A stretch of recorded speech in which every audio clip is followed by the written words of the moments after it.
I wrote this piece, I read an article, it was a couple of days after Katrina hit, and it was an article and it was talking about how these space stations are being built on the moon for us to live. Can't help but laugh. But the thing about it is that it was 3 days after Katrina, you know, that was all in the newspapers, you know, well, kind of, sort of, not really, but in the newspapers. And the trippy thing about this article is that it talked about Katrina in the article, but then the final sentence was everything's going to be okay because pretty soon we're going to be on the moon. Yeah. So, you know, I don't know. I just, you know, I didn't really get that. So, can't comprehend this. Yeah, me neither. While these space stations are under construction, the word destruction still remains a primary name or description for the underprivileged areas back here on Earth. And for what it's worth, while the estimation for this space station is already at $35 billion today, over 3.5 million consider their homes public pavements and alleyways, yet in some sort of way I'm supposed to be convinced it's going to be okay because they say that pretty soon we're going to be on the moon. And if this is true, I'm hoping it's soon so I can be in an environment that's new to me. I'm hoping I can leave this planet so I can stop worrying about the number of after-school programs being shut down in urban communities, or the number of kids failing their SATs, or some of these brilliant school teachers' salaries, yet our ability to generate over $3 billion and send it overseas to support a tsunami relief. Yes, it frustrates me, so don't wonder why I didn't support when I walked out that grocery store by not putting money in that box. Maybe it's because when I got home and put on CNN and Fox, I didn't hear about those people's lives, but I did have to hear about the fabulous lives and weekends had by President Bush's daughters. And yes, this is about 2.5 years ago, but the same thing was going on while the city of New Orleans remained 20 feet underwater.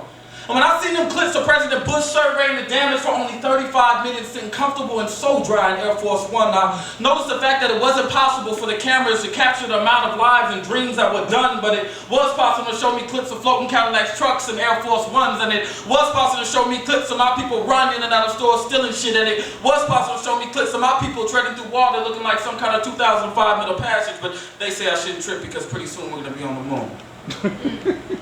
I swear to God, y'all.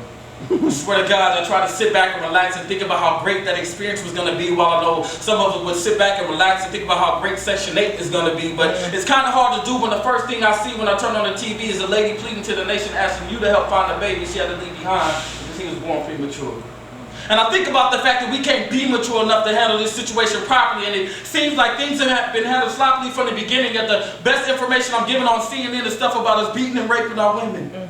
They say we're stealing TVs with no kind of electricity and diapers with nowhere to put them up. And I'm hearing stuff about relief workers scared to go in certain areas for fear that they blast you, and I hate to play the race card, but I got kind of tired of seeing white people interviewed talking about they took food to survive. When we did it, we were looting and stealing shit, not because we wanted to, but because we had to.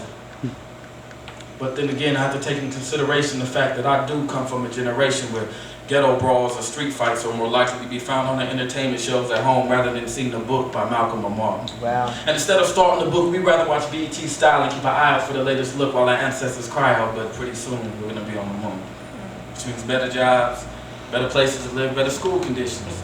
Hey, if you're lucky, we might have a new cooling system so our air conditioning bill isn't so high all the time. And if it was up to me on this new planet, kids would be encouraged to go to class rather than learning how to rhyme. And you would think that after what happened in New Orleans, there'd be no more bragging about being from the ghetto as if it's a beautiful thing. And I know they say beauty is in the eye of the beholder, but when our kids are learning to swim in water 20 feet deep right down on Bourbon Street and learning their shapes and letters off of PlayStation controllers, ain't shit about that pretty. So if you think for a second we're really going to leave these cities and automatically stop being slaves to the blocks to become kings of the cosmos and sip on cosmopolitans and listen to love songs, you're wrong. And if you think for a minute they're going to begin to put us in their dream world and we can't seem to get outside of our own, you're wrong. But if you're content with the way things are going, I want you to sit back, relax, close your lips, and don't say shit. Matter of fact, while you're at it, wait by your mailbox. Your ticket should be coming soon. After all, you know what they say. Everything's going to be okay. It's pretty soon we're going to be on the moon. Wow.